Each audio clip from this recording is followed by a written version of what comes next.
প্রতিদিনবাদী হাকিম এবং রহস্যমী আজদানি এবং আমাদের প্রচার প্রকাশনা সম্পাদক মোহাম্মদ দুর্গা মৌমি এবং আন্তর্জাতিক সম্পাদক অ্যাডভোকেট দুলাল মোস্তফা এবং আমাদের সাংগঠনিক সম্পাদক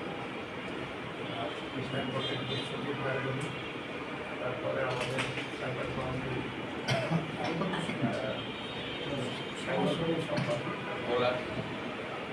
আমাদের অ্যাডভোকেট আইনজীবী এবং আমাদের তথ্য গণমাধ্যম সম্পাদক পেয়েছেন জাহাঙ্গীর এবং আমাদের সমাজ কল্যাণ সম্পাদক ভারত হোসেন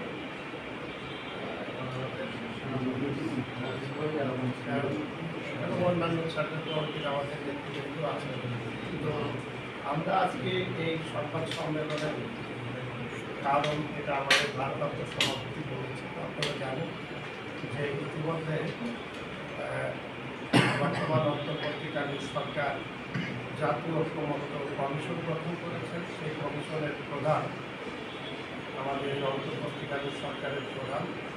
উপদেষ্টা ডক্টর মোহাম্মদ ইউনূস, এবং তিনি যে কমিশন গঠন করেছেন সেই কমিশনের সহসভাপতি ডক্টর আলী রিয়াজের নেতৃত্বে দীর্ঘদিন ধরে বিভিন্ন রাজনৈতিক দলগুলোর সঙ্গে আলাপ আলোচনার ভিত্তিতে তারা একটি জুলাই জাতীয় সনদ প্রণয়ন করেছে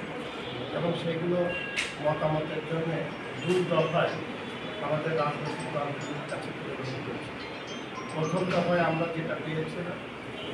এবং পরবর্তীতে যেটা আমাদের কাছে প্রেরণ করা হয়েছে, এই দুটার মধ্যে আমরা কিছু অসামঞ্জস্য আন্দোলন করেছি এবং আমরা এই জুলাই জাতীয় সনদের যে প্রস্তাবনা আমাদের কাছে পাঠানো হয়েছে ওটা থেকে আমরা সেখানে দেখেছি এবং শুরু থেকেই অন্তর্বর্তীকালীন সরকার জুলাই অভ্যুত্থানের মধ্য দিয়ে গঠিত হয়েছে এবং এই জুলাই অভ্যুত্থান আমরা এটাকে ধারণ করি। বিশেষ করে 1 বছর আগে রাষ্ট্রের যে ফ্যাসিবাদী আচরণ আমরা লক্ষ্য করেছি বিগত